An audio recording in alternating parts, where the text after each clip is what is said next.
Okay, you ready? I'm gonna have to give a quick chazara, a quick recap, just because we've been working on this guy for a few weeks. Very quick, few sentence synopsis. Ready for the boom, boom, boom? You guys love this, Moharan style. You ready? Chuck, chuck, chuck, chuck, chuck, chuck. Like this. Mike, look at you. 1 second, you're out. You came up. Come on, I want the lesson. This is what you guys do. Hey, I want it like this, and you just walk out. Holy chutzpah, Mohammed. He wants to see if the money was on the floor over there. Okay. Okay, ready like this. Rabbi Nachman says, what does it mean that the whole world was created for you? It means you're responsible for it. What does it mean you're responsible to do? You're only responsible to fill in every single lacking that there is in the world. Okay, not much. Now, how do you do that? How do you fill in lacks? This is, by the way, Benny, you should know the answer. I know you know the answers, but just think about it like this. What does Rabbi Nachman say is the bechina of changing nature? Prayer. Because the whole concept of teva is it dictates that it must be this way. Nature has dictated that your life has been this way so far. So that's the concept of being static. We would call that being static. So Rabbi Nachman says, whenever there is a new reality that wasn't there before, that is called tefillah. That's called prayer. We're going to learn that in the 7th Torah and in the 9th Torah of Likutey Moharan, B'ezrat Hashem, together. Okay? So how do you fill in what's lacking? Meaning, how do you change what hasn't been changed? Tefillah. Tefillah. Okay? Because tefillah is Emunah, and Emunah is the belief that Hashem is one. No, for sure you have to believe He's one. That Hashem is in control, for sure, that also, but that's not what Rabbi Nachman says is Emunah. What is the Emunah that sets Rabbi Nachman's Emunah aside from other Emunah? Yes, but it's a specific thing. You guys have heard this for the past 3 years. That Hashem is Mechadesh. That Hashem is Mechadesh. What does that mean? The whole ikar of the Torah is that Hashem created the universe out of nothing. That's the whole entire ikar of the entire Torah. Why do we start the Torah with Bereshit? Everyone has this question. What do I need to know about the beginning of the universe for? It doesn't apply to my life. The Torah is not a history book. It's a spiritual guide. How does it help me to know that the world was tohu v'vohu, it was darkness, and then there was light? The answer is to teach you Emunah. But nothing happened yet. There's no people yet. There's no drama yet. That's where the Emunah comes in. But the real Emunah is already there. Something from nothing. Something from nothing. This is Emunah. This is the Emunah which Rabbi Nachman is sacrificing his life and his koach and his soul and his heart and his might to get into our kishkas. That Hashem is Machadesh. That to believe in Hashem does not just mean that you believe in God. It doesn't just mean that you believe He's one. All of that is beautiful and is very nice on the Torah anytime Shurim. Okay? But if you want real Emunah, you must believe that He is Machadesh. That He creates something out of nothing. That's tefillah.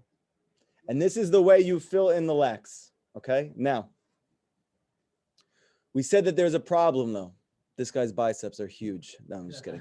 That's not the problem. I like how you're showing off a little bit over there. Working out a little bit? Thank God. It's just the beard. It's filling in. Okay. So, like this. The issue is like this. What's the reason why a person is lacking? The answer is because there's judgments. It's explained in Kabbalah that whenever there is a lacking, or there is, so to speak, a cutoff of divine flow, shefa, which will present itself in issues with finances, with issues with health, in issues with not being able to find your zivug, issues with not being able to keep your zivug, issues with not being able to have peace at home with your family, or have nachat from your children. Thank you. All of these come from dinim, to the extent that the Gemara says, even if you put your hands into your pocket to get a kosher Chalav Yisrael candy bar, and you come up a few pennies short, there's a judgment on you.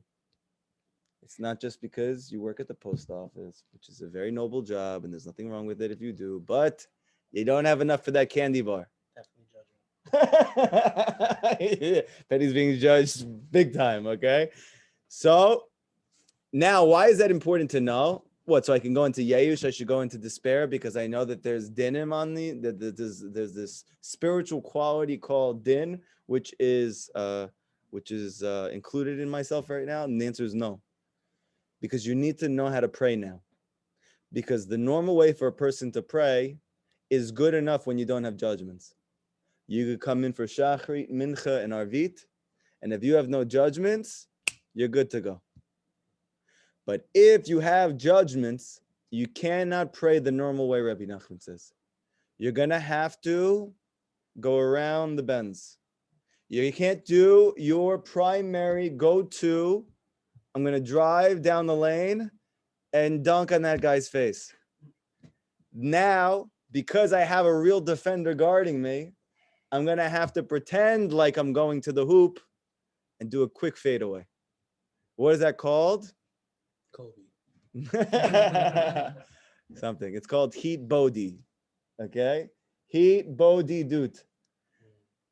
Why does Rabbi Nachman say to do heat bodhi dut? And why specifically do you see so many people who are so far spiritually just through this thing called heat bodhi dut, all of a sudden they leave their job, they leave their life, and a few weeks later, they're in Kollel, learning Torah, making nothing, and devoting their whole life to spirituality? The answer is because they do Hibodedut. And because they do Hibodedut, those prayers are able to get to Hashem. Because the Malachim don't understand that you talk to Hashem like he's your best friend. They only understand that you talk to Hashem like a king. Well, even if you have judgments on you, your prayer still goes straight to him.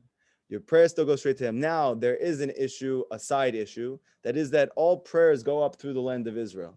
Okay, the Gemara says this. So what does that mean that the prayers go up through the land of Israel? The Zohar speaks about it. That means physically that everything that takes place here first has to be funneled through there because, so to speak, that is the source of reality. We know that when Hashem created the world, he did it from the Even Shtia. That is the foundation stone.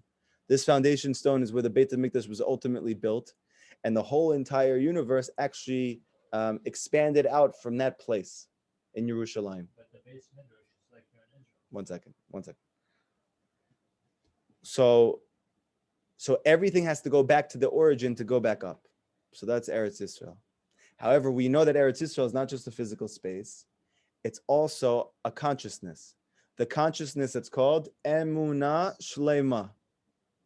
When I have complete 100% sizzling in my loins faith that Hashem is Machadesh. When you have that, it's called being in the land of Israel, and then your prayers go straight up from wherever you are. Where is Machadesh? Means that that Hashem creates something out of nothing. He's renewing everything. He's renewing every moment, but literally that his whole being is bound up with, and my relationship with him is that he continues to make something out of nothing. And this would change the entire way that you pray. Why? Because if for 15, 20, 25, 30, 35, 40 years, you haven't had something happen in your life at all, and now you're going to pray for that thing to happen. So how hard are you going to pray for that? Hashem, it would be really nice if I had that Prada bag. No, you guys aren't interested in that. We're Yeah, not girls. I ain't no babysitter. Yeah. Okay, whatever it is. I'm just for the women out there, Nobody look at my bag. Okay, so anyway, you're going to pray very meekly. Why? Because the chance of this happening is very unlikely. I haven't had it my whole life. How am I just going to have it in 1 second? Mapito, what are you talking about? You bugging. Okay, but if you believe that Hashem is Machadesh, you really believe that just as much as you believe that Hashem chose for 20, 25, 30 years not to give you that thing, it's not that you just didn't get it. Hashem didn't give it to you. Because if you got it, it means that he created it out of nothing and gave it to you. And if he didn't, that means he created nothing for you for 20 years. He created it. He didn't just allow it to happen. He's actively deciding not to. So if you really believe that, how hard can you go pray for that thing to now pop up in your life? You could pray with every ounce of your heart, your soul, and your mind. Every fiber of your being. But what if it has no purpose for you? It's Stam a Gashmiut thing. I understand that, but we're saying a side thing. We're saying, what's the concept of praying, so to speak, from the land of Israel? That doesn't have to go up through the physical land, that it's already going up because I'm there, so to speak. If you have complete Emunah, that everything in your life is Nisim, and there's no such thing as Teva. If you pray like that you do not believe in nature, and you believe that everything that looks like nature is actually all Hashgacha Pratit, you pray like that, then your prayers are coming from the land of Israel. They go straight up. Now, for you to get to the point that you really have a Emunah Shlema like that, not just that you have it in your mind, but you really, that takes a lot of time to work on. That takes a lot of learning. That takes a lot of time of praying. That takes a lot of going up, a lot of going down. That takes a lot of getting smacked around by your spouses. It takes a lot of your children not listening to you. It takes a lot of thanking, ultimately thanking when nothing else works. It takes a lot of running after Hashem. And ultimately, if you don't give up, Rabbi Nachman says, even after weeks, months, or years, but if you do not give up, even if you don't see a dent, one day you're going to see, boom, Emunah. Hashem sees you're not going anywhere, that you are in it to win it, that you're never going to give up. Like the Baal Shem told Rabbi Nachman, they said, we're never, ever going to give up. I remember there are times when I said to Hashem, I don't care if you don't give me nothing. I'm not leaving. I'm not going anywhere. No matter how many times you hit me, no matter how many times you knock me down, no matter how many times you show me that you don't want me, I am not leaving you. And then I didn't say it as excitedly, and it was with just as much joy as I'm doing now. It was with a lot of tears at that time. Okay? But ultimately, Lamaitza, Rabbi Nachman promises, if you don't give up, you'll get there. Okay? Now, this is called a mamar, that you speak to Hashem in a way that's not usual. The way that the tzaddikim do it is they literally create lessons in Torah, which are really prayers which are hidden. They're covered over. They look like they're just simple Stam Torah lessons, but they're actually the tzaddik's prayer, but he wants to be able to get it around the destroying angels, the malachim, which are specifically out and trying to prevent your prayers from being heard. Prayer of judgment? Yeah. No, this is something different. This is called a mimer. That is, I give over, so to speak, a lesson, not a formal Torah lesson, more like a conversation piece. Right? To know all the Hasidic Rebbes, they give mimers. If you go to the Chabad Yeshiva, you'll see in the morning, they start by learning the mimer of the Rebbe. Now, those mimers, they're getting their shefa from it, their life force from it. They're learning how to be closer to Hashem from it. But what did the Lubavitcher Rebbe have in mind? He for sure also had in mind that this was part of his prayers that get around, because he knew all the same thing. Pre-workout thing? No, it's a way to get prayers up when there's judgments going on. And the tzaddikim know when there's judgments, because Rabbi Nachman explains in the Likutey Moharan that, so to speak, that dream team, you know, like in sports, you have like the all-star team. So also every generation has an all-star team of tzaddikim, that they're mamish, hardcore tzaddikim. Rabbi Nachman said in the Likutey Moharan, they already know the things that are going to happen in the world. They know all of the things that, like the pandemic, they would already have known about it. Because Hashem actually converses, whatever this means. He conveys to them what's going to happen so that they have time to go help the Jewish people to do tshuva, to pray for it. Now, when they come to you, they don't convey to you that they know it. They just, one day they get up and they say, we really got to get it together. But it's because they know what's happening. Everybody says that. All the rabbis say we gotta get it together. Yeah, I know that, but some people actually are in commune with Hashem. Just telling you, there's some people. Doesn't mean those are the same people. For sure, there are people who are always saying we got to get it together. This is a whole nother thing, okay? Now, But it's true. you got to get together. That's right, you got to get together. Okay, now, we're learning like this, though. What is it that, so to speak, allows the tzaddikim to know whether there's judgments in their life or not? The answer is simcha, which seemingly has no connection. However, think about it like this. This world is very hard. Everything in this world is difficult. Yes? Everybody agree? When you have joy, where is it coming from? Definitely not this world. Rabbi Nachman says it's not coming from here. It's coming from Olam Haba.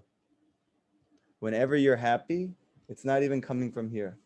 It's coming from there. And you're drawing it here. Now that world is the world of truth. Complete truth. This is Alma de Shikra. This is the world of lies. Nothing is what it looks like. That's why when you're in Emunah, you feel like you're there. Oh, so what happens? Rabbi Nachman says, you want to know the deepest thing? You know why I say it's a mitzvah gedolah to be besimcha always? Because if you're besimcha, then you're not in Alma de Shikra. You're not in the world of lies.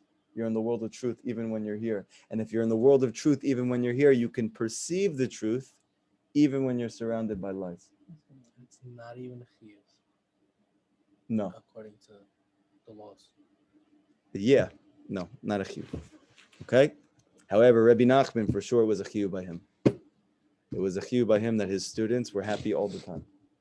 You must. Not artificial happiness. Not artificial, real happiness. So now the question is, how do you get real happiness? Obviously, if I would have known that, I wouldn't have seen the 20,000 therapists so far in my life. And the answer is, happiness is in the heart. So if you're not happy, it's because you have blockages in the arteries. You have a blood clot. Chas v'shalom. You have something which is blocking your heart. What is it that's blocking your heart? Two main things. One is taivas, desire for sexual pleasure, desire for pleasure of food, desire for jangi, money, desire for honor, desire for fame, desire for to be on MTV Cribs. They still have that show? No? Yeah, so too. This shows, I think, from like the 90s. Okay. To get your car decked out. What was that one? Yeah, that one. That was great. Okay. Yeah. So you're not going to get on there anymore. That show is over. Okay. But Techiyat HaMeitim can always happen. It can always come back. So only when you get rid of those taivas, only, just a little thing. You just get rid of all those taivas. If you get rid of all those taivas and in your heart, what else? Anybody know what would be the other guess? Oh, that actually comes from the secular wisdom. We're going to get there in a second. But what is it about the heart? What else is in the heart? I'm not on social media for 2 weeks. I'm bugging out. I have no idea what's going on. 1 second. Take it easy before you start going crazy here. Start going crazy. Nothing to know. That's the problem. Okay. The other thing is just the concept of, in general, you have a distorted way of perceiving things. Perception takes place in the heart, not in the mind. This is the teaching of Kabbalah. Perception. The way you perceive things is distorted. And the perception takes place in the heart. So you have distorted perception and you have the taivas. Now, what's the reason I have such intense taivot for Rice Krispies chocolate edition? I don't have time for this. I'm targeting things. Or that I'm perceiving things in a distorted way. So you think it's because my parents wronged me. You think it's because I grew up in the hood. You think it's because X, Y, and Z. And the real reason is because of exposure, internalization, and becoming one with what's called chokhmot chitzoniut, secular wisdom. Secular wisdom. Okay. What does secular wisdom do? It is actually the root cause of the taivas in the heart and the distorted way of perceiving reality. No. Why? Because let's say, for instance, let's say you grew up in a school of Emunah. Let's say, Bezrat Hashem, one day Tzion's going to have a yeshiva. And we're going to have little children, little kids. And instead of just learning that this guy said this and this guy says this, they're getting Emunah. Emunah. This kid's bullying you. Hashem did it. Okay. Now what's going to happen when he gets older? Then all of a sudden, when somebody wrongs him, he's not going to go into despair, into Yeyush. He's not even going to confront the person and ruin his relationship. He's going to go to the field and he's going to go ask Hashem for help. Already he has clear vision. Clear vision. But if you said that to a person, oh, I'm going to do that, right? I have a problem. What am I going to do? What are you going to do with your problem? I'm going to go find the nearest field. What are you talking about? That's not the answer to the problem. I have to go. Yeah. Cause more problems. Cause more problems. Okay. So that all came from secular wisdom. So now the question is, how do we get rid of it? Huh? Whoa, that's a chiddush. How do you get rid of the secular wisdom? I'll take matters into my own hands. Hands is connected Emunah. That's true. Very nice. Okay. How do you get rid of secular wisdom? By screaming. Oh, only with thunder. Because it says in Masechet Brachot that there is no reason for Hashem to create thunder because it literally does nothing for the world except to scare the living out of you. What does it mean? It means to remove the crookedness from the heart, the Gemara says. So now we understand that the crookedness from the heart is not some, ephemeral, up in the air. It's what we're talking about right now. The distortions of the heart. How long do you have to scream for, Rabbi? After how long does the thing in the heart? How much secular wisdom you got? Wow. How much secular wisdom you packing over there? You don't know. How old are you?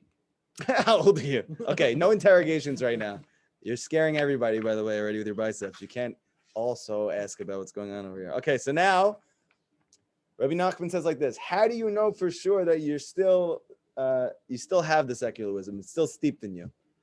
If you're watching people get rebuked, if you see rebuke in your life, or you're getting rebuked, Hashem is actually trying to assist you in expediting the process of removing the secular wisdom from your heart.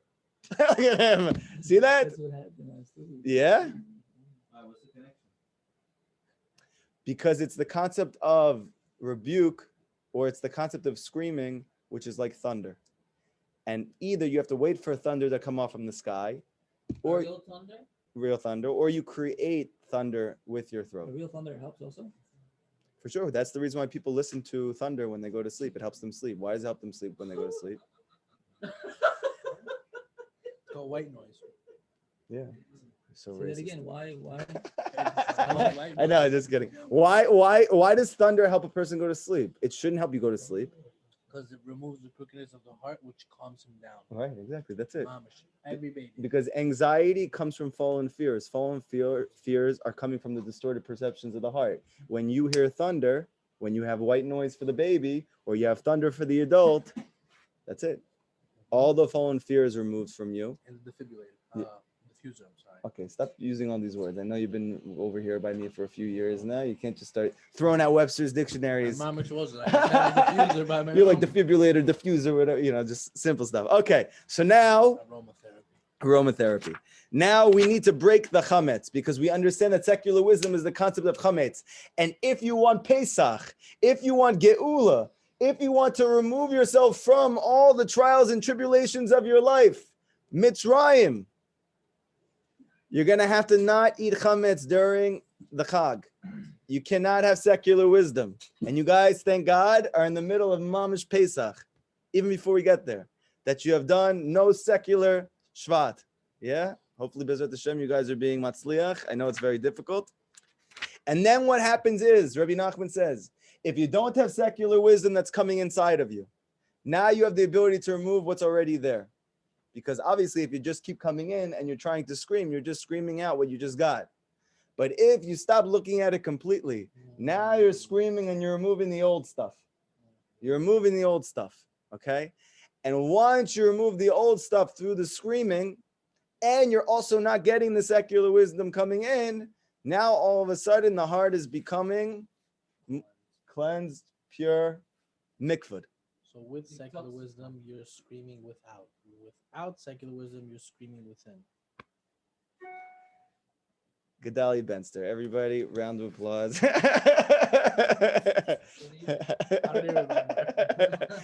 I'm gonna have to contemplate whatever you just said, but I believe it's good. Okay. So now like this. Now, what's the reason? Because we explained something. It's actually based, like everything Rabbi Nachman says, on very deep Kabbalah. It's not just okay, you go scream and now it comes out. Everything in Chassidus is giving you practical, experiential means of affecting deep changes in your personal spiritual life and the life of the Jewish people. But those means of doing it are actually very hidden Kabbalistic mechanisms.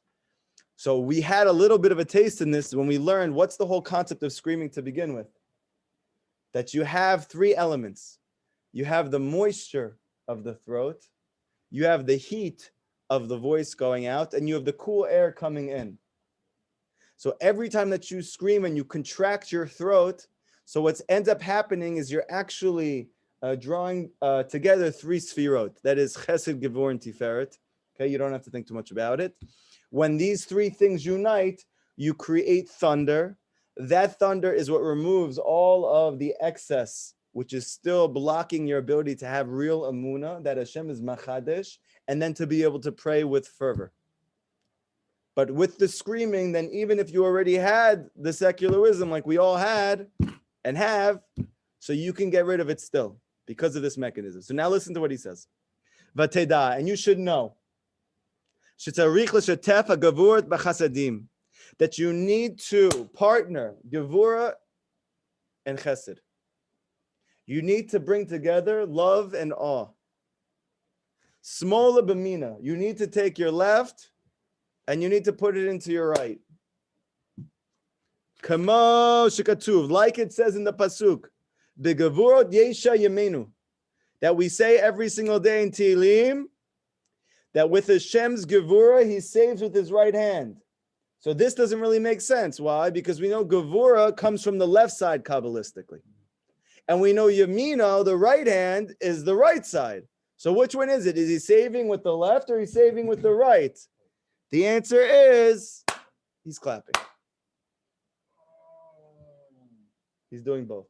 Why is it that Rabbi Nachman says you have decrees in your personal life and there's decrees in the world? Maybe there's a pandemic called COVID. Rabbi Nachman says, what would be the greatest way that you could end the COVID? If you go outside and you start clapping. Enjoy in simcha. What are they going to say? Why? How would clapping help? It doesn't make any sense. So you're going to say, oh, because you psychologically trick yourself into feeling happy, even though you have a struggle. So you're clapping and you're... But the real reason is because every time you take the left and the right and you bring it together, then you're bringing together the left and the right spiritual sides. And this is what creates shefa in the world. The whole reason why shefa is not coming down, which is the cause of disease, financial issues, health issues, X, Y, and Z, is because the left and the right are separated. Every time you clap, you bring it together. What's the chiddush of let's say, entertainment, that after the performance is a whole concept of clapping? That's something you should go think about in your hippo to do, but I wouldn't waste too much time on that one. Although I bet you there's a very deep chokhmah in it. Yeah. We actually, you know those shows, it's very funny he says that. You know those shows they used to have, I don't know if they still do. They still have it. Where they just clap like randomly? It's like an actual button that they have. They have it. Yeah. I just contemplating. What kind of show is this? Any show. All the shows from the 90s, they didn't have real audiences. Like laugh track. It's a laugh track, Yeah, exactly. laugh track, Yeah. clap So he track. wants to know what's the whole Track, of the all clapping. Yeah. Okay. So anyway, for us, what do we need to understand? Something very deep. That if, let's say, you go to a Breslov shul anywhere, you will see that while they're praying, they're not even just praying much louder than anywhere you heard. You're also going to see a lot of this. Just randomly. Yeah, I hear it all the time. Where do you live? Where are you going? No, if I go to Rabbi Friedman, you just see. Some of that. Okay, why are they doing this? Because it breaks the crease. You gonna meet them? No, I'm just saying the concept of the hand clapping. The hand clapping, okay? Why? Because it says, Kamosh Katuv, Ki Ikar Hitgalut Al Yedei HaChasadim. Because it is like this. When you bring the left into the right, the main revelation comes about through the right side by means of the chasadim. The right side, Kabbalistically, spiritually, is always revelation of Hashem. The left side is always concealment of Hashem. Hashem said to David HaMelech, he said to King David, Shev Lamini, sit on my right side. Why he said sit on my right side? I'm going to destroy all your enemies. Because it's chesed, meaning that this is the revelation of Hashem in the world. So sit on my right side, the side of love, and I'm going to destroy all your enemies. However, he says it's not just about love. It's not just about love. V'tzarich l'shatef ahava ima yira. Where does the power of the love come from? When it's coupled with yira, with awe. When you bring love and awe together, then it's a powerhouse. Kadei shitaved ramim. This is what creates the thunder. Meaning like this. For me to go scream to Hashem, I cannot just, so to speak, want it. I have to have yira. I have to have awe of Hashem. I have to really believe that He exists, that He's there, that He's right in front of me, that He's listening to me. That is yira. But I also have to believe that He cares. I also have to believe that He loves me with an infinite love. I also have to believe that everything He's doing for this to me is only to bring out my best self because He loves me. If you couple that yira, that consciousness, that awareness that Hashem is here with me, and that everything that's happening is motivated by His love, now I can really pray and create thunder. But if you have one without the other, meaning you believe He really loves you, but you don't really believe He's there, or you really believe He's there and He's causing everything, but you don't really believe He loves you, you cannot scream to Hashem. It's not called screaming. When Rabbi Nachman says the concept of thunder, or he says any concept, even tefillah, it's a madrega. Okay, a madrega means a spiritual level. It's not just an act of doing it. Even when Rabbi Nachman says when you speak to Hashem, Rabbi Nachman says in Likutey Moharan that not all talking to Hashem is called speech. So too, not all screaming is called thunder. For your screaming to be called thunder, you need to couple yira with ahava. You need to couple awe with love. This love, says what? Is from the right side. Mocha chivra kechaspa. Like it says in Tikkuni Zohar, a mind that is as white as silver. Okay? So we need to understand like this, like we've explained in the past, a couple classes ago. Kabbalistically, the color silver comes from chesed, the right side. And it is the revelation of love. Avraham, very good. That's why it says a mind is white as silver. It's referring to the koach of Abraham, which is love. That is a pure mind. Like so Yitzchak's gold. David's also connected to that. But why do I want to say? I want to add to that point. You would think that love is in the heart, but Kabbalistically, love actually comes from the mind. Now, this is a very, very deep thing to understand. Why? Because what's the whole reason we struggle, let's say, to fulfill the mitzvah, which is the ikar of the entire Torah, that is love your brother like yourself? Because we think it's talking about emotional love. And if it's emotional, well, sometimes my emotions go up. Based on something. But sometimes they go down. Sometimes my friend, I'm fond of him and I like hanging out with him. That's my boy. Oh, you know him? Yeah. That's my best friend. We hang out all the time. And sometimes, I don't talk to him for months. Yeah.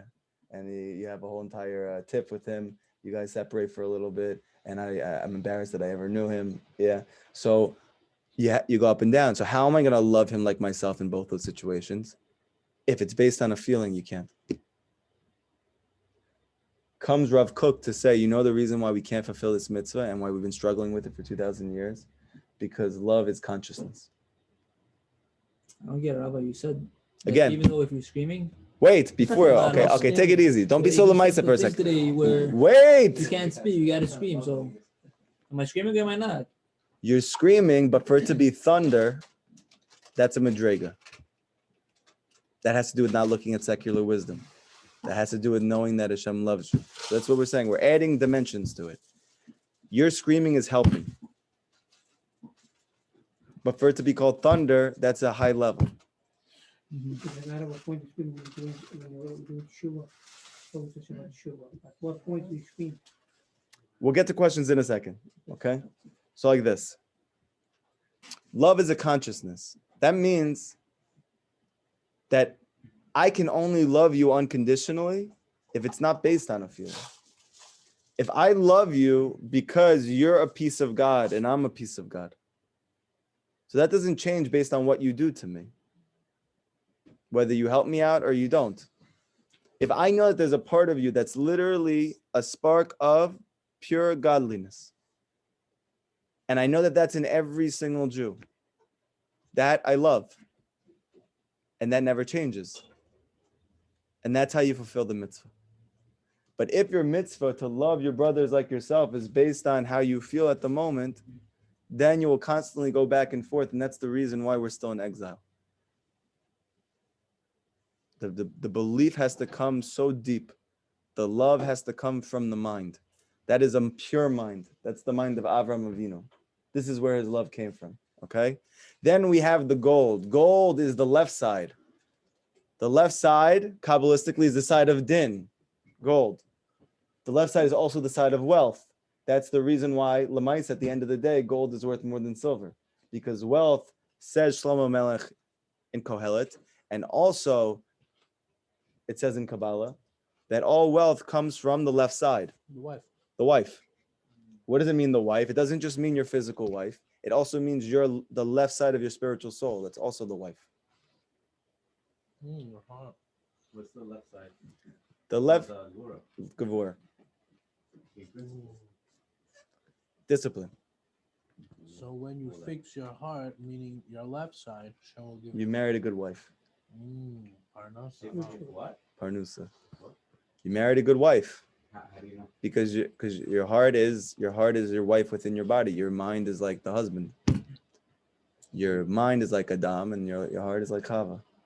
So you need to purify your heart, because the left side, where does wealth come from? It comes from the female side of spirituality, the female dimension. That's the left side, Talk about physical. physically and spiritually. Physically and spiritually. Okay? Now that's the side of gold. And now we can understand why is it that gold is always worth more than silver? Because the left side is where wealth comes from. Okay, great. So now he says like this. V'zevi yashav hayam. When it turned morning, the sea returned to its might. So this is from us, right? What's the parsha that we're on now in Shemot? The sea splits. Everybody off your phones. Away. Give it to me. Secular wisdom. Give it to me. Secular wisdom. Get away. The sea splits. What happens? Eventually, when it turned morning, the sea returned to its might. What is the sea that it's speaking about? Says Rabbi Nachman. Where you found your wife from? Hainu Yama Chochma, the sea of Chochma. That the sea that split for the Jewish people was not just the physical sea. It was the dimension, the sphere that's called Chochma. Chochma is the intense, pure revelation of godliness. Well, that's crazy. That's called Chochma. Meaning, what's the whole concept of Mitzrayim? Rabbi Nachman says the complete concealment of God is called Mitzrayim. And when they were going to leave, what did they need to do? They needed to see what they believed to get out. And for that, they needed faith. And when they had faith, Chochmah came out. Like we always say, when you believe causes knowing, not the other way around. V'rastichli be'emunah v'yeda'at et Hashem. That through Emunah, I'm going to know you. Wow, so the fact that you found your wife by the Red Sea, you got to where we are. That's what you're saying.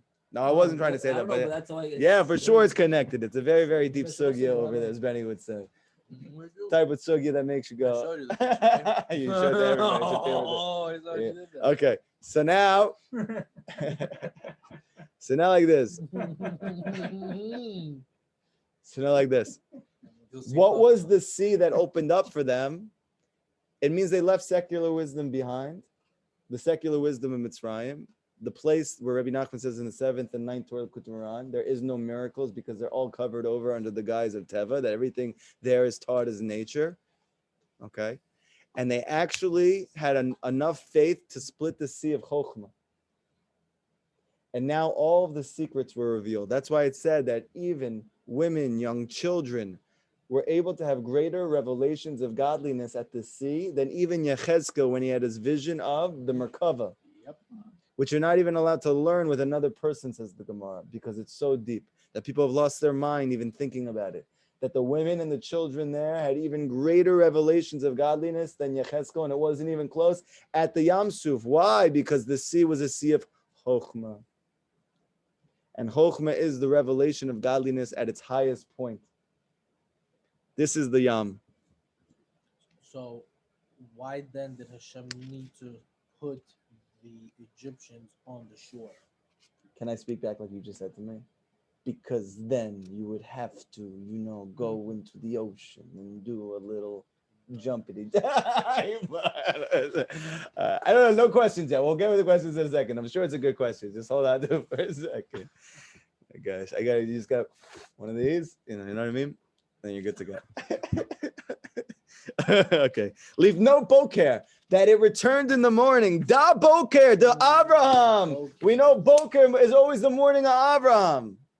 The boker, which is the concept of morning, which is the concept of geula, is always Abraham. Because Abraham is the revelation of Hashem in your life. We know that what's the whole exile? Hashem's hidden from us. Abraham's not here. It's not daytime. It's nighttime.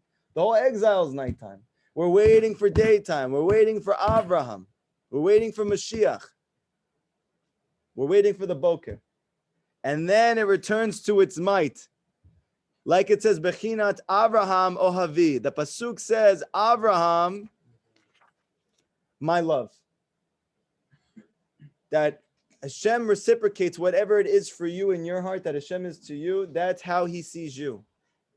Abraham loved Hashem with an infinite love, to the extent that the Orach Chaim said that is an unbelievable thing. Even though Hashem, the Orach Chaim said this, Abraham never even saw Hashem in his life. His whole life, up until the end. That nothing in his life signaled to him that Hashem cared about him, that he loved him, that he wanted the best for him. And it never affected or diminished Abraham's love or desire to be close to Hashem. It only increased as time went on. And because of that, Hashem says about Abraham, you are my beloved. I love you forever. Because even when you didn't see me at all, and everything was difficult and hard, you never stopped loving me. So for that, you're always my beloved. Okay? So Avraham is the concept of love. However, it said that the Yam, the ocean, in the morning, it returned to its might. Might is not boker. It's not morning. It's givor. When it's open, it's called chesed. Yeah. When it's closed, meaning back into its natural state. It's called gevura. Very good. Very nice. Okay. Le'etano, back to its strength. Eitan, gevura. That's gevura. Meaning it was the combination of both. It was daytime. It's Avraham. But also the ocean came back to its strength, Gevura. So when these two came together, you have Geula. You have Geula. This is a complete manipulation of nature. It's mamish. If a person sees that, how can he ever complain? So the reason is because Hashem can do whatever he wants.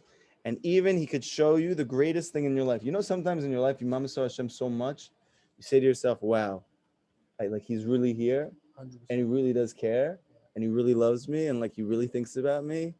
And if I could just hold on to this moment, I would never complain. I would never get upset. I would never. But Lamaisa, the next day, you do it again. What's the reason nobody wants to know? So the reason is very simple.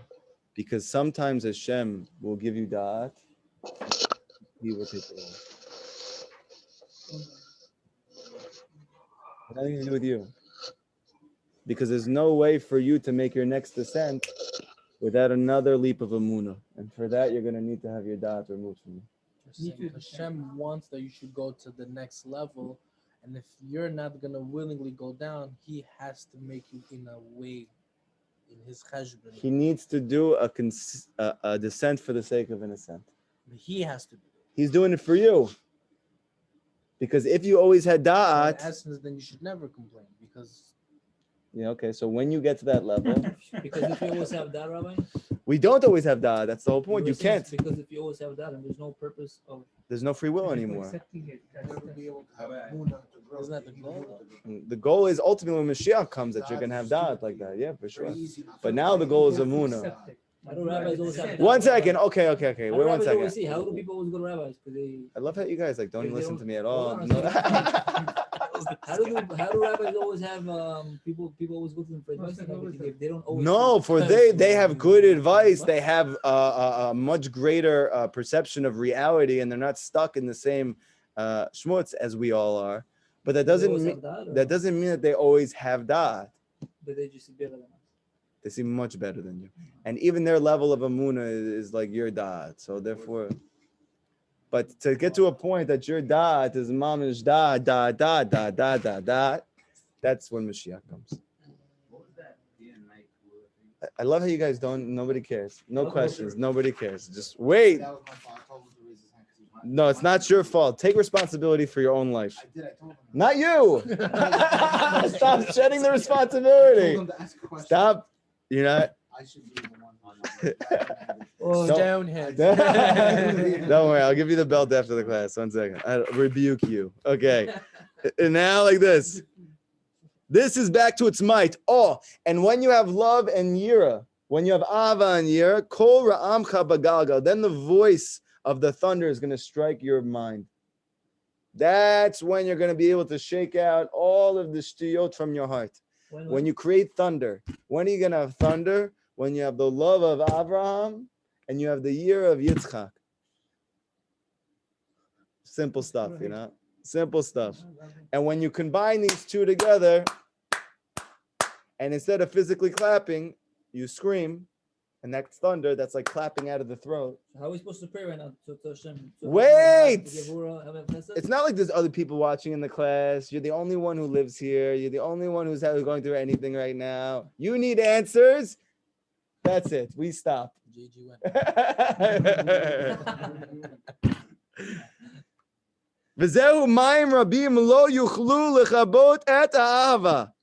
One of the most beautiful pasukim in the Torah, where most of them come from, Shir Shirim, which Rabbi Akiva says it is the deepest of all of the books of the Tanakh. There is no deeper, more Kabbalistic, more higher level revelation of godliness than in Shir Shirim, the Song of Songs that Shlomo Melech wrote. What's one of the pasukim there, which is very famous? Many waters will not extinguish the love. Where is the love? No water is going to extinguish it. Ki ikar hitgabrut ayedei ha'ava. Why? Because it says the ability to conquer anything in your life is mainly through love. Like it says, many waters cannot extinguish the love. Why? Because love overcomes everything. Heart is on fire. Yeah, when your heart No second loves something and won't give up on it, that is the means of conquering. like a desire. Love and a When desire. You want something badly, like chas v'shalom, a sin, for example. When you desire it, nothing will stop you. It's true. Like a heroin addict. But love is, Nothing's gonna and the stop you love from is getting even what you stronger. want. The Midrash says, Chazal teach that love overcomes all barriers. Okay? Now, many waters, whenever the Torah speaks of many waters, which the Tehillim, it speaks about it a lot, that there's waters that are coming to drown me, there's waters. What are all these kinds of waters? So those waters are actually taivas. Okay? In Kabbalah, they explain that those waters that are coming to get you has to do with taiva, because it says in Chassidus, specifically in the Tanya, it says that when it talks about waters is the concept of taivot that come from the second to last letter of Hashem's name. That is the vav in your name. That has to do with your taivot, because they're like waters. Because he says that water is connected to pleasure, because water runs. It's like Water signs have a whole thing with pleasure. yes, exactly. Very good. Wait, is it water? We got the Sephardi commentary on the side over here. What? Walk next to the door. It was connected to Torah? Oh, so that's the positive aspect of it. But the negative aspect of water, meaning when are they speaking about it in a negative way, that no water can extinguish the love, it's not talking about Torah. It's talking about when the taivot come, what's going to be my ability to ultimately overcome it? My love. Love. Okay? Okay, so now he says like this. That's why Hashem said to David, Shev Lamini, sit on my right side, because it's with the love that I conquer. It's with love that conquers all. V'zeh Perush, and this is the Perush, this is the explanation of Kel Kavod, Kela Kavod, that we say that Hashem is the God of Kavod, honor. So, Kel, in Kabbalah, all the different sfirot, all the different emanations of godliness, the 10 emanations of godliness, they're all connected to a different name of Hashem. What is the name which is connected to the sphere of Chesed, Hashem's love?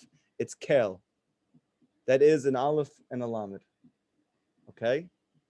Kel, da Chesed. This is Chesed.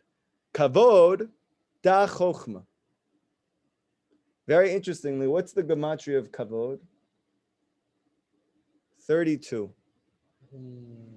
How many gates of wisdom are there? 32. How many wisdom teeth do you have in your mouth? Rav David. How many teeth do you have? 32. 32. Rav David. Same gematria as Lev. Yes, the same gematria is left. Thank you, David. You're the best. Okay, now put yourself on mute. Thank you so much. So, no, okay. So see like this. Okay, 32 is the gates of wisdom. So whenever the Torah speaks about kavod, now obviously we're going to say in different Torahs that it says something different there, but for our lesson, kavod is a code word for chokhmah. So like this. Kavod chachamim yinchalu. The pasuk says the wise are going to inherit kavod. Why are the wise going to inherit kavod? Hiriim da bechinat ramim. So he says like this, that the wise will inherit kavod, the God of glory, that is thunders, alludes to thunder. In other words, what does it mean? This is very complicated. Hainu gevurot bechinat ramim. That gevurot is the concept of thunder, dinim are the concept of thunder. Sarich lishatef imahem ahava. You need to combine the gevurot, the dinim, with love. Kedei shifkeu bekavod. In order that it should reach your mind, meaning chokhmah, meaning kavod. Bechinat chokhmah. Sheet aved mehem ramim. And then you will create thunder from there. Kamosha katov lev yamini. Okay? That's why Nachman says you have to trust in true tzaddikim. They're the concept of chesed. That's right. And you, because you have all the judgment on you, have to attach yourself to that. Oh, you got it. You want to know how deep this is? It's the cereal. It's mefurish in the Zohar. It's explicit in the Zohar. Why is that? I'll show you like this. We, all of our souls, so to speak, are like Malchut type of souls. We are the type of souls that we don't see Hashem in our life, but we want to, and we believe He's there, and we want to connect, but He's hidden from us. So what do we need to do? We need to have hikashut with tzaddikim, with real tzaddikim. Why?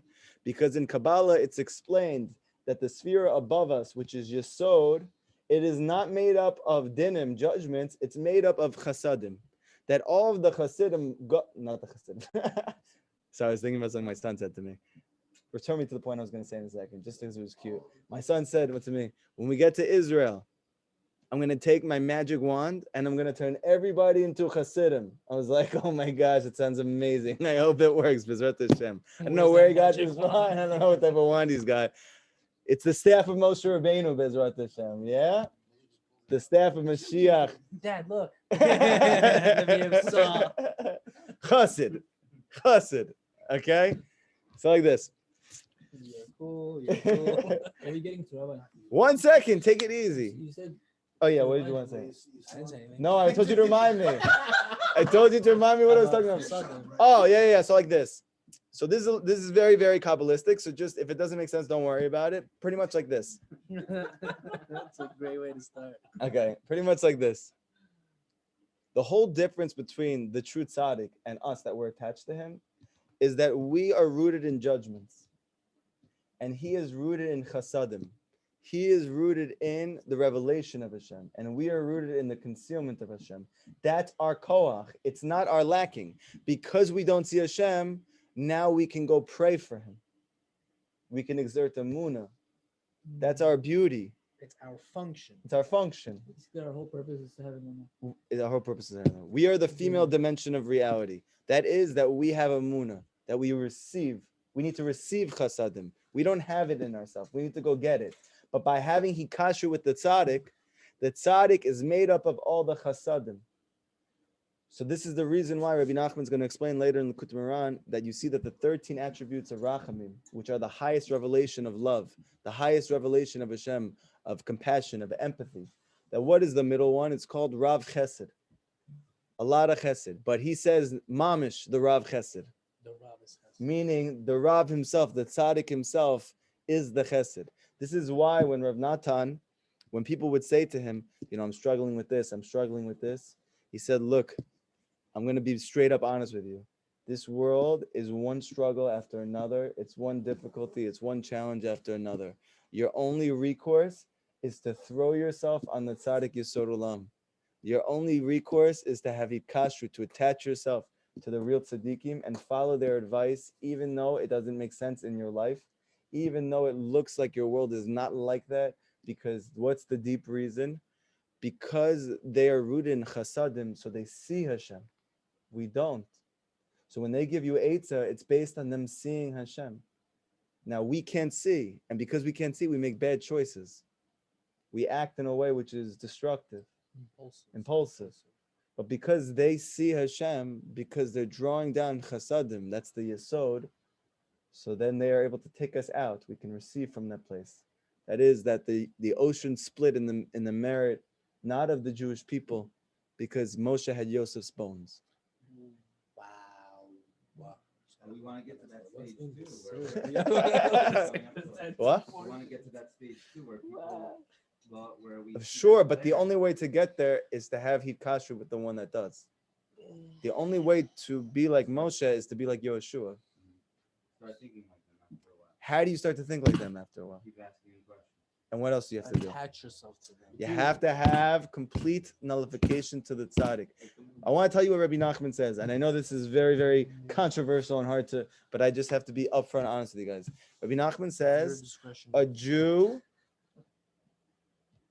who does not have true hikashru with the tzaddik, that he is not truly attached to a real tzaddik, meaning he doesn't have bitul, he's not completely nullified to a real tzaddik. He says that all of his avoda is nothing. He says it's like a monkey who looks like a person. He acts like a person. He sounds like a person. Avoda means that I'm serving Hashem. Service. That all of that service that they look like, they're praying, they're learning, they're doing this. He says it's all ape-like. They're mimicking what it would really look like. But as long as they don't have hikashru with the tzaddik emet, with the real tzaddik, that's all it is. It's an imitation. So we're talking about all these Jews right now that are learning right now. And I'm not saying anything. I'm just telling you what Rabbi Nachman says. They don't have hikashru to the tzaddik, not a rav, the tzaddik. They can have a when attaching yourself, you If said they don't have hikashru with a real tzaddik, he says that they're we go to tzaddik and he gives us advice. Yeah. And the reason he gives us advice because he has connection to Hashem, direct. to direct connection. We don't have this. JetBlue. We don't have that right now. What? We don't have that right now. No, which is fine. But how do we do that then? What's the You point? listen to everything he tells you to do. I understand that. That's what you do. But isn't Hashem's kindness? He's the That's all when kindness. that's when you'll see his kindness. So why can't I connect myself to Hashem and say you're all kind? Like for example, you give me things. The answer is because the Gemara says you want to see the Shekhinah in your life, bring Talmidei Chachamim over into your house. You'll see the Shekhinah. 1 second, wait. We can't answer every question at one time. You have to wait 1 second. I wish I was not bound by the laws of nature. However, I cannot answer multiple questions at once yet. Anything is possible. Where is the Shekhinah? Rashi says it's in the tzaddikim. Where do you see Hashem? You see it in those people who have completely given up their life for the Jewish people, for Hashem. Those people have completely extricated themselves from their ego, from the desire for self-fulfillment, from the desire for a self-furtherment and attainment, and have completely nullified themselves to the mission of the life that is to bring everybody geula, to bring them close to Hashem, to lift up those who are fallen. That person, Hashem makes them into a mishkan, that the revelation of godliness comes through them. Now, ultimately, when the geula happens, we'll be able to see the face of our Maker. But right now, we can't see Hashem as He is because it's too powerful for us. So how do we get to see a little bit of it? Enough that we see that He's with us, but not too much that it blows inside our body. Go visit the tzaddik. Look, you not gonna cop this in one night. By the way. you have to you have to think about it like this. You've been Baal Tshuva now for how many years? 39. How many years? 10 years? Oh, okay. How long have you been learning Rabbi Nachman's teachings for? 7, 8 months. How would you say it's been different from the 7, 8 months to the first 9 years of your Bali Tshuva reign as champion? Yes. Day and night. Day and night. Why? Why don't you just do it on your own? Why couldn't you just do it on your own? No, you're right. No, I'm not saying I'm right. I'm not No, saying you're anything. right, I'm but- just asking a question. I'm learning from, you're right. I need to learn from a rabbi. Not a rabbi. Not the local Cheerio boxer Rebbe. No, but I'm not talking about a rabbi. He is very good, by the way. I'm not saying talking anything about- when I against say the him. Rabbi, I'm Yeah. not talking about the local rabbis that we have here. I'm Okay. talking They're about- also good, by the way. Yeah. I'm talking about a real Reb. We're talking about a tzaddik, a true tzaddik. A true tzaddik. Yes. So, by a true tzaddik, that one of the things I feel like is obviously people do connecting to Hashem. And That's one thing that Rabbi Nachman says to do. yes. There's other thing he says to do. 100%. Everything that you do that he says to do, you have greater hikashruta. So the blessing comes from Hashem. Yes. So I say, Hashem, you give me this blessing because you love me. Because of your kindness. Of course, it's from Hashem. I understand that. But when I'm praying. But the answer is that in the galut, in the exile, Hashem's kindness is concealed. Where is it revealed? Still in the exile, in the tzaddikim. How is the reason today? You go hang out by a real tzaddik, you will mamish feel Hashem in your life. Where am I going to find you? You're doing it right now. When you learn the hang out, when you say physically, I'm thinking about physical right now. So we're talking about spiritual. Bezrat Hashem, we should all see the tzaddik emet of this generation, and it will be the Mashiach himself, and you will see when you're with him that you feel Hashem. But right now, when you learn Likutey Moharan, do you feel Hashem? Yes. When you do Ibodah, do you feel Hashem? Yes. You're hanging out with the tzaddik. Yes, man. That's it.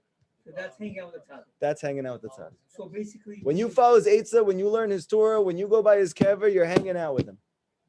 that means he's talking to me, 100%.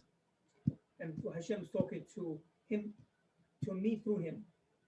Hashem speaks to you however he wants to talk to you. However, when a person has completely nullified himself in his life to the good, Hashem makes him his messenger.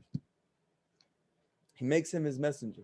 I'll give you a very deep thing. You guys can contemplate this on their own. I know that this is you need to be able to understand the distinction between this and Avodah Zarah, okay? Do not get caught up and mixed up, because there is a fine line, but there is a fine line.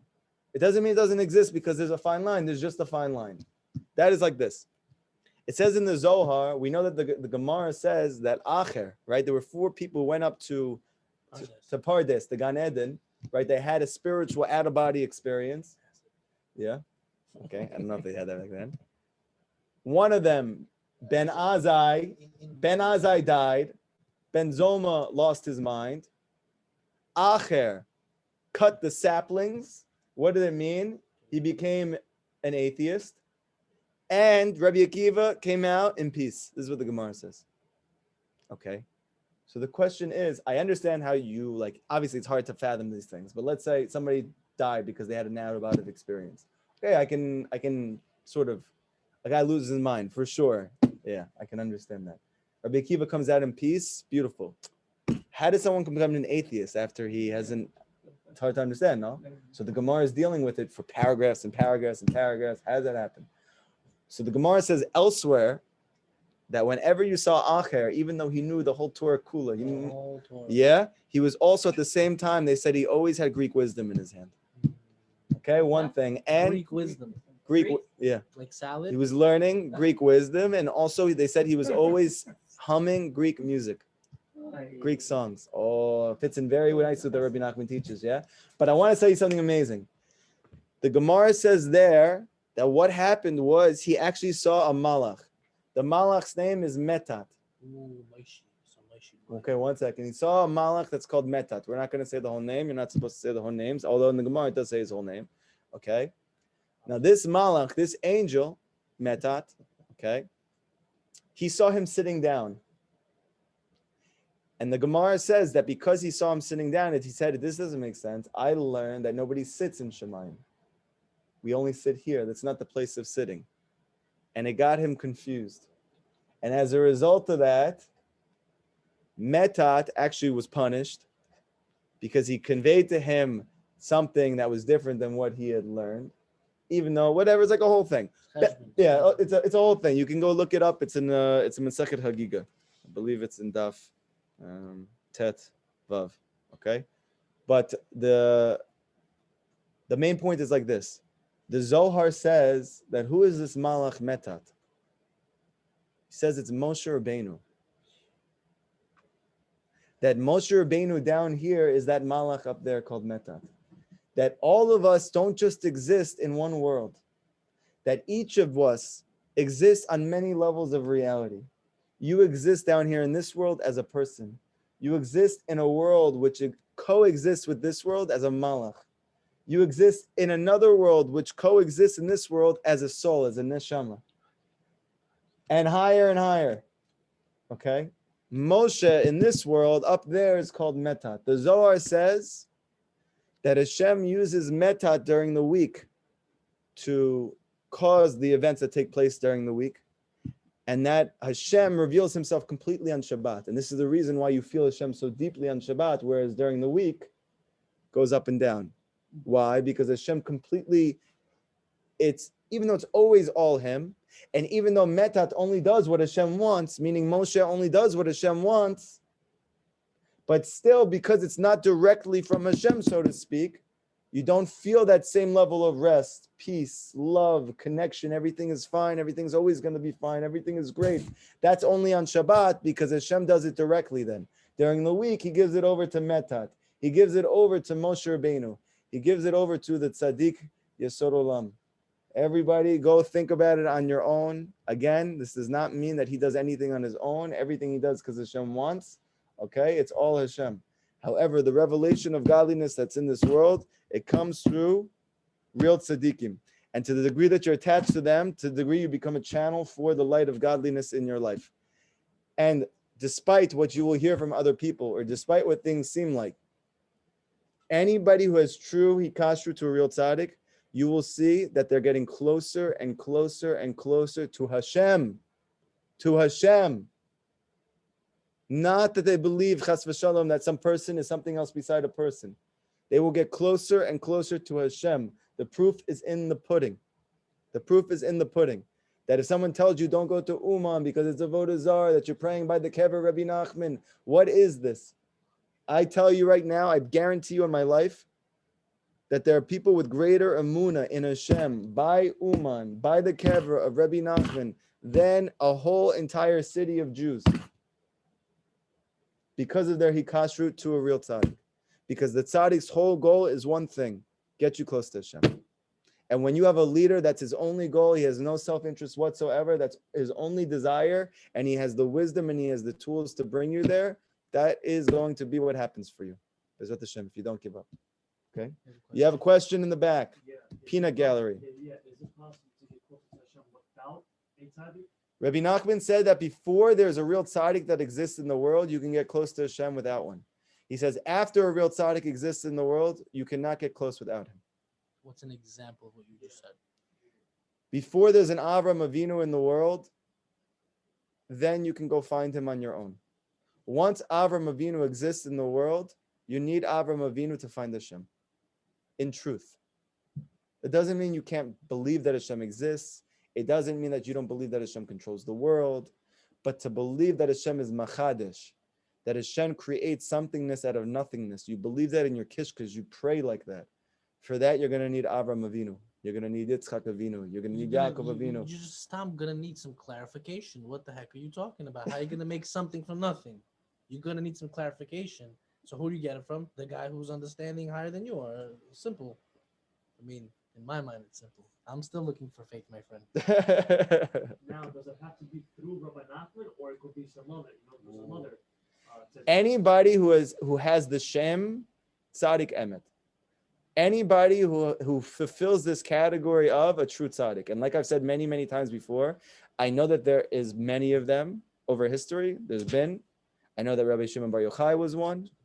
I know that the Arizal was one. I know that Moshe Rabbeinu was one. I know that Yosef HaTzadik was one. And the list goes on.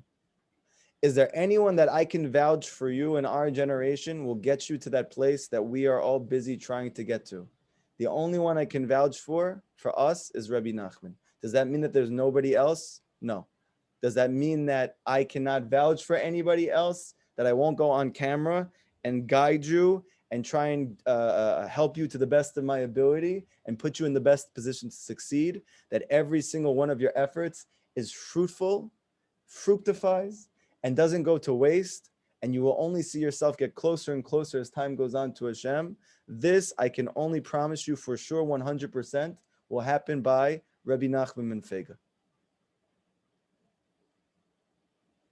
You said about Rabbi Nachman.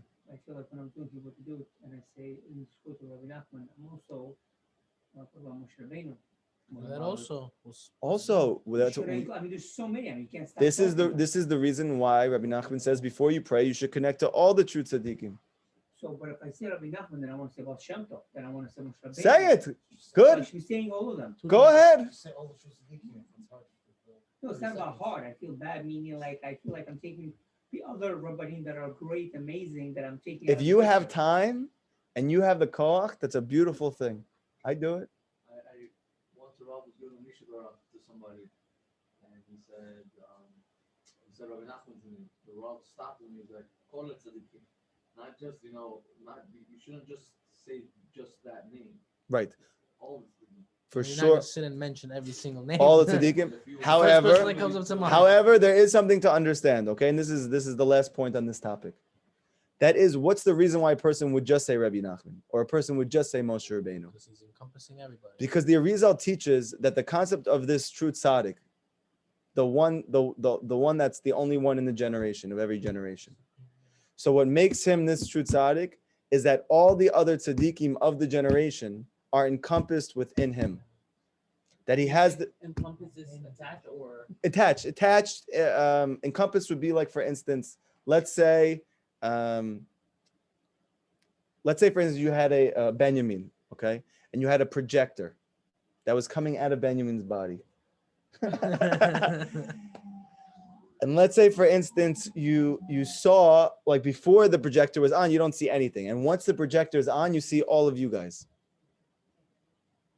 Everybody still with me? I know this is a little, just stay with me for the mashal, okay? You see you guys. You're all being projected into the world when Benjamin opens his mouth. What's the reason for that? Because you are encompassed within Benjamin's soul. So when Benjamin is here, you are revealed. If Benjamin was not here, you're hidden. That's a chiddush for what you're saying. Okay. The tzaddik yesod olam, the concept of the tzaddik emet, the concept of Yosef, like it says about Yosef, why is he not counted as one of the tribes? Why is it that it's Menashe and Ephraim when it was allotted to the people? Should have been Yosef. You got a double portion. He didn't get a double portion. He got no portion. Why? Because it says in the Zohar that Yosef was the same level of Yaakov. That's what's called the tzaddik emet. And Yaakov Avinu, he gave birth to all 12 of those sons, meaning that they were all encompassed within him. He gave birth to all of them. They're all within him. So too, Yosef is more like one of the forefathers than one of the sons of Yaakov Avinu. That he had attained the level that he actually was, so to speak, the spiritual forefather of his brothers. That all the revelations came about through him. So therefore, when you say Rabbi Nachman, you automatically are including all the tzaddikim. So that's the reason why a person would. That doesn't mean that you shouldn't say, connect me to all tzaddikim. You should. All the true tzaddikim. You should. But let's say, for instance, you didn't. It's also okay. it's connected to the Torah. You thought one time from the tree and the roots and the. Beautiful. Yeah, yeah. Do you know what the name of the Torah was? It's in the Eitz Chaim. If you look in the Eitz Chaim, this is the Arizal. So the Arizal explains there. The Eitz Chaim, it's a book called The Tree of Life. It wasn't on the Likutey? No, it was also in Likutey. No, it's also in Likutey. Yeah. Rabbi Nachman discusses all the fundamental points that the Arizal brings down. The Arizal is like pretty much not understandable without Rabbi Nachman. I'm looking for that Torah. Okay. Do you have it? Or? There is a Torah in Torah 6. You're going to see there, it speaks about the tree, and it speaks about the tree and the grass and the field. If you look in Torah 6, we're going to do Torah 6 next, Bezrat Hashem. It's towards the end. It might be section 6 in that Torah. And check it out. And there's other Torahs that he speaks about it as well. If you look in the Master of the Field. Okay, there's a question on the bottom here. Can all secularism be bad? Can some be okay in moderation? We can always elevate secularism? Okay, Tovi, this is a very good question. The truth is that secularism is not bad. Secular wisdom is a mixture of good and bad. Okay, Rabbi Nachman teaches, and Rav Natan brings this down Likutey Halachot, that the two trees that were in the garden which Adam had the chance to eat or not eat from, the tree of life was Torah, and the tree of Da'at, of Tov and Ra, that was a combination of both good and its opposite, was secular wisdom. So for sure there's good in secular wisdom. However, Rabbi Nachman says for a person to be able to extract the good from a place that there's a mixture, he himself needs to be out of the mixture. He needs to be elevated, that he would not be endangered by going back down to the mixture. Because Rabbi Nachman explains when a person himself is not completely above and elevated beyond the mixture of good and its opposite, every time he touches the mixture, he also becomes mixed up. Okay. Another question is, a tzaddik is still a person in a body and a goof. Maybe you personally could be a greater tzaddik than any of the tzaddikim. Why is Rabbi Nachman greater than Lubavitcher Rebbe?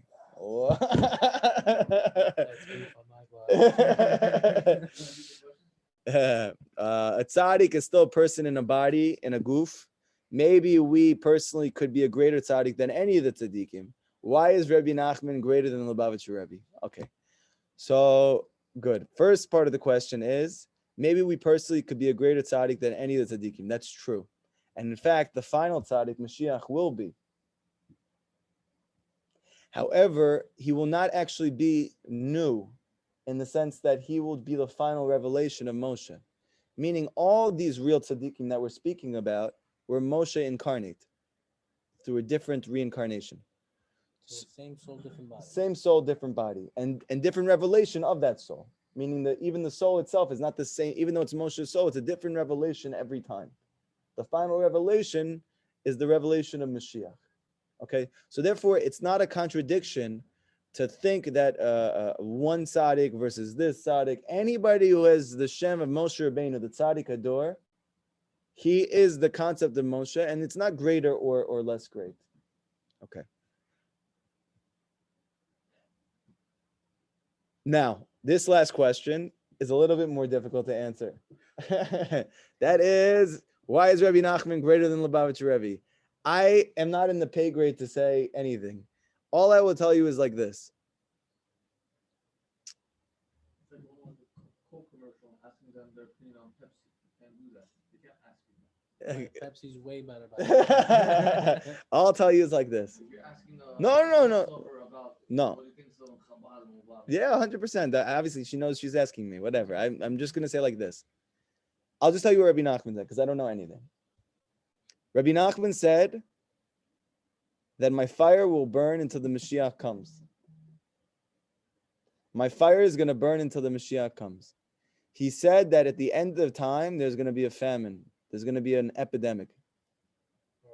Or a pandemic. And everyone is Emunah is going to go into exile.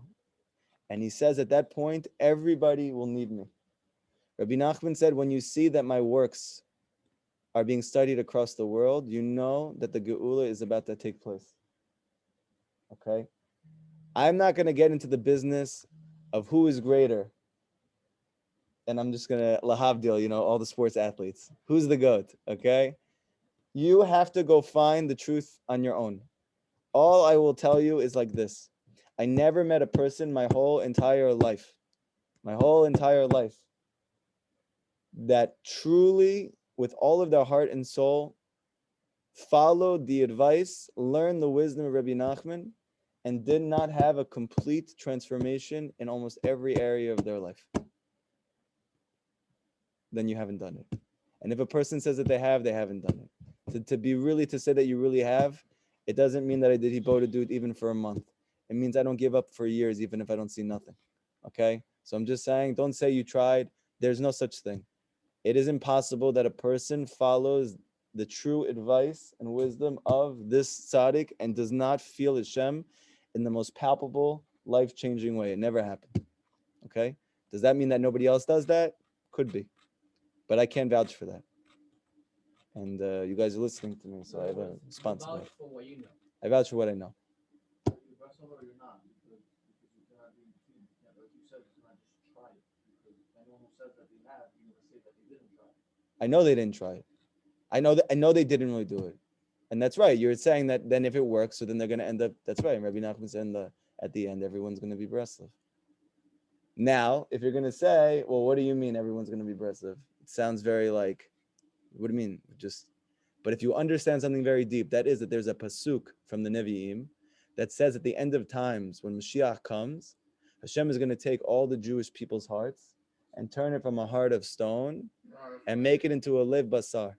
If you flip around the letters, what do you get? Breslev. Breslev. What does that mean that the whole world is going to be Breslev? It means that everyone's heart is going to transform to a heart of flesh. That we will no longer think that we control our lives. We will no longer think that we are masters of the world. That ultimately everyone's heart is going to be softened. And we're all going to realize, Ein Om Milvado, there's no one else besides Hashem. And when you get that Lev Basar, you flip those letters around, Breslev. Breslev is not a sect of Judaism. Breslev is not for Hasidim. Breslev is not an Eastern European movement. Breslev is anybody who has complete Emunah in Hashem or is working towards having that. If you are, you're Breslev. You keep the Shulchan Aruch, you do what Hashem says, you're Breslev. You know, there was a rabbi, he was asked to speak at Rav Ovadia Yosef's Hilula, in Israel, to like his real students, meaning like his hardcore students. And they asked this Breslev rabbi to come in and speak. So they said, like, why are you inviting him? Like, why is he talking for Rav Ovadia? Not that there's any issue, but like, so then he said, so he got up and he said, do you want to know why I'm here right now? Because I want to tell you a huge chidush. He said, Rav Ovadia Yosef was Breslev. And they all looked at him like, what are you talking about? Well, how is Rav Ovadia Yosef Breslev? So this rabbi said, because Rav Ovadia Yosef kept the whole Shulchan Aruch.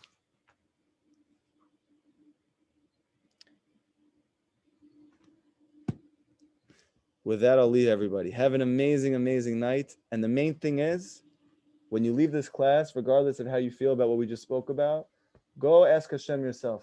Hashem, connect me to a real tzaddik. The tzaddik that I need, the guide, the mentor, the spiritual master that I need to help me elevate to my highest place and get me as close to Hashem as possible. Beg him, cry for it. Rabbi Nachman says, there is nothing more important in your life. He said, if you understood what is going to be the effect for you, for your family, for your children, for your children's children, if you find this person,